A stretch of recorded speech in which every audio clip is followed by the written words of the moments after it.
Chapter 5. Charlotte. The night seemed long. Wilbur's stomach was empty and his mind was full. And when your stomach is empty and your mind is full, it's always hard to sleep. A dozen times during the night, Wilbur woke and stared into the blackness, listening to the sounds and trying to figure out what time it was. A barn is never perfectly quiet. Even at midnight, there is usually something stirring. The first time he woke, he heard Templeton gnawing a hole in the grain bin. Templeton's teeth scraped loudly against the wood and made quite a racket. That crazy rat, thought Wilbur. Why does he have to stay up all night, grinding his clashers and destroying people's property? Why can't he go to sleep, like any decent animal? The second time Wilbur woke, he heard the goose turning on her nest and chuckling to herself. "What time is it?" whispered Wilbur to the goose. Probably, about 11:30, said the goose. "Why aren't you asleep, Wilbur?" "Too many things on my mind," said Wilbur. "Well," said the goose, "that's not my trouble. I have nothing at all on my mind, but I've too many things under my behind. Have you ever tried to sleep while sitting on 8 eggs?" "No," replied Wilbur.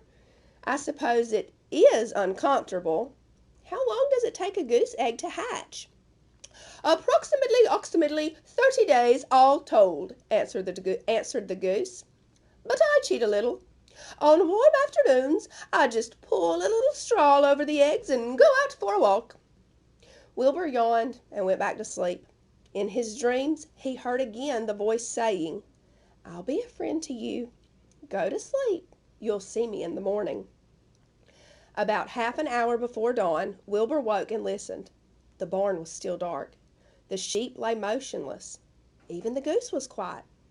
Overhead, on the main floor, nothing stirred. The cows were resting. The horses dozed. Templeton had quit work and gone off somewhere on an errand. The only sound was a slight scraping noise from the rooftop, where the weather vane swung back and forth. Wilbur loved the barn when it was like this, calm and quiet, waiting for light. Day is almost here, he thought. Through a small window, a faint gleam appeared. One by one, the stars went out. Wilbur could see the goose a few feet away. She sat with head tucked under a wing. Then he could see the sheep and the lambs. The sky lightened. "Oh, beautiful day! It is here at last! Today I shall find my friend." Wilbur looked everywhere. He searched his pen thoroughly. He examined the window ledge, stared up at the ceiling. But he saw nothing new. Finally, he decided he would have to speak up. He hated to break the lovely stillness of dawn by using his voice, but he couldn't think of any other way to locate the mysterious new friend who was nowhere to be seen. So Wilbur cleared his throat. "Attention, please," he said in a loud, firm voice. "Will the party who addressed me at bedtime last night kindly make himself or herself known by giving an appropriate sign or signal?" Wilbur paused and listened. All the other animals lifted their heads and stared at him. Wilbur blushed, but he was determined to get in touch with his unknown friend. "Attention, please," he said.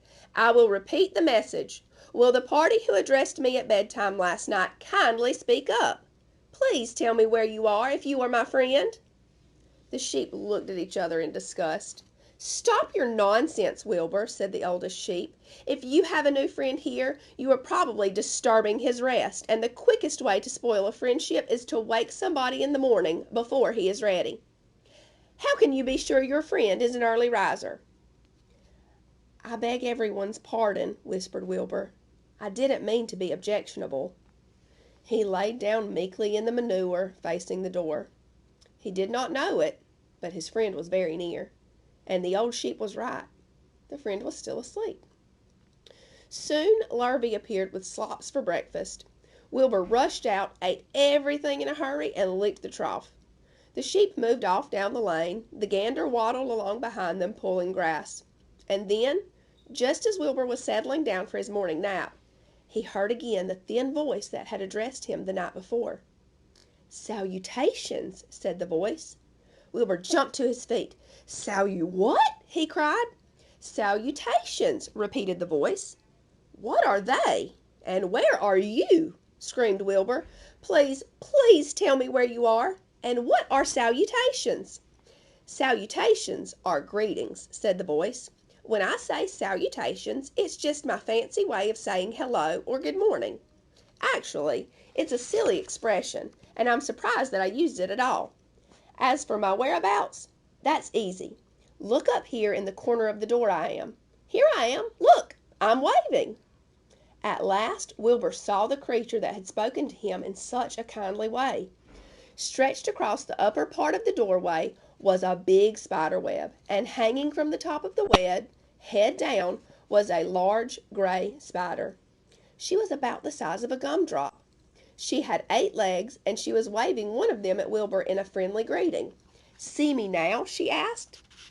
"Oh, yes, indeed," said Wilbur. "Yes, indeed. How are you? Good morning. Salutations. Very pleased to meet you. What is your name, please? May I have your name?" "My name," said the spider, "is Charlotte." "Charlotte what?" said Wilbur eagerly. "Charlotte A. Kavitica, but just call me Charlotte." "I think you're beautiful," said Wilbur. "Well, I am pretty," replied Charlotte. "There's no denying that. Almost all spiders are rather nice looking. I'm not as flashy as some, but I'll do. I wish I could see you, Wilbur, as clearly as you can see me." "Why can't you?" asked the pig. "I'm right here." "Yes, but I'm nearsighted," replied Charlotte. "I've always been dreadfully nearsighted. It's good in some ways, not so good in others. Watch me wrap up this fly."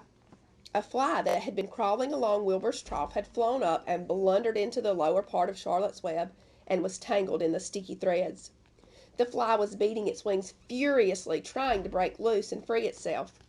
"First," said Charlotte, "I dive at him."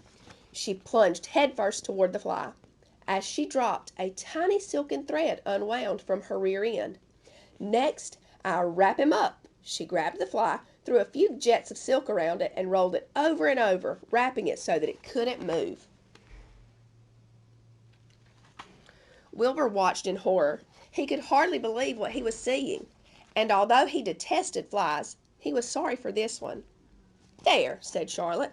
"Now I knock him out, so he'll be more comfortable." She bit the fly. "He can't feel a thing now," she remarked. "He'll make a perfect breakfast for me." "You mean you eat flies?" gasped Wilbur. "Certainly. Flies, bugs, grasshoppers, choice beetles, moths, butterflies, tasty cockroaches, gnats, midges, daddy longlegs, centipedes, mosquitoes, crickets, anything that is careless enough to get caught in my web. I have to live, don't I?" "Why, yes, of course," said Wilbur.